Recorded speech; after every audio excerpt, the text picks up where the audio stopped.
উনি নামাজ পড়েন কিন্তু চেয়ারে বসে উনি নামাজ পড়েন, কারণ ব্যান্ড হওয়া উনি এখনো ব্যান্ড হতে পারেন না। বিএনপির চেয়ারম্যান তারেক রহমান তিনি নামাজ পড়ছিলেন, নামাজ পড়ার একটি ছবি বা ভিডিও সামাজিক যোগাযোগ মাধ্যম এসেছে, অনেক গণমাধ্যম বা অনেক ডিজিটাল মাধ্যম সেটা নিয়ে নিউজও করেছে যে নামাজ পড়ছিলেন মঞ্চে। এবং এই তারেক রহমানের নামাজ পড়ার এই ছবি বা ভিডিওটি যেভাবে গণমাধ্যম বা সামাজিক মাধ্যমে যখন এসেছে, জামায়াত ইসলামের কর্মী সমর্থক বন্ধুরা বা নেতৃবৃন্দ অনেকেই যাদের পদ পদবি আছে তারাও আসলে এমন সব মন্তব্য করা শুরু করে যায় যে নির্বাচন দিয়ে পড়তেছে, মানে এই যে টুপি লাগাইছে, এই যে সামনে নির্বাচন আসছে, এই যে হাসিনার মতো এখন তসবি নিছে, মানে এমন একটা ব্যাপার। নামাজটা হচ্ছে জামাত ইসলামের বাপদাদার পৈতৃক সম্পত্তি, ইসলাম ধর্ম ওনাদের বাপদাদার পৈতৃক সম্পত্তি, হিজাব বোরকা ওনাদের বাপদাদার পৈতৃক সম্পত্তি। এটা আর কেউ পড়তে পারবেন না, আর কেউ কিছু করতে পারবেন না। 2008 সালে 7 সালে আপনাদের অনেকেরই মনে নেই, অনেকেই জানেন না, সম্পূর্ণ বিনা দোষে বিনা অপরাধে শুধুমাত্র দেশ ছেড়ে চলে যায়নি বলে এতটাই অমানবিক নির্যাতন করা হয় যে তাকে শারীরিকভাবে অক্ষম করে দেওয়া হয়।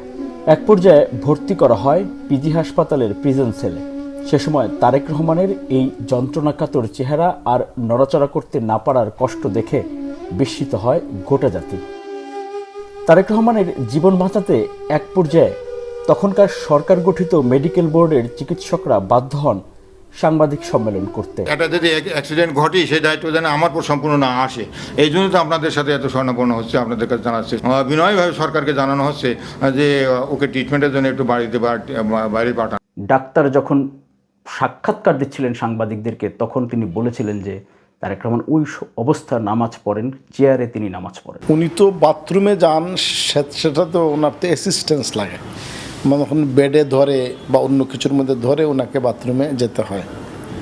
এবং আমার চিকিৎসকরা যা বলেছেন তাতে উনি নামাজ পড়েন কিন্তু চেয়ারে বসে উনি নামাজ পড়েন, কারণ ব্যান্ড হওয়া উনি এখনো ব্যান্ড হতে পারেন না।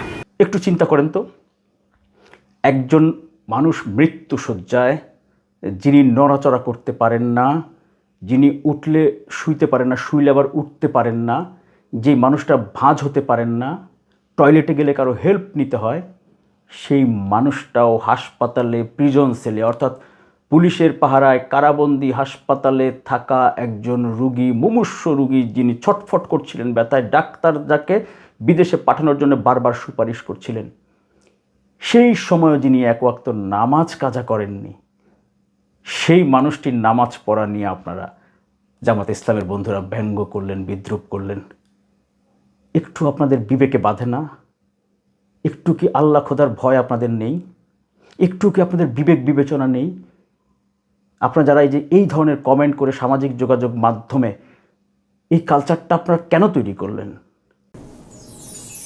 আপনারা দেখছেন ওপেন মিডিয়া সেল।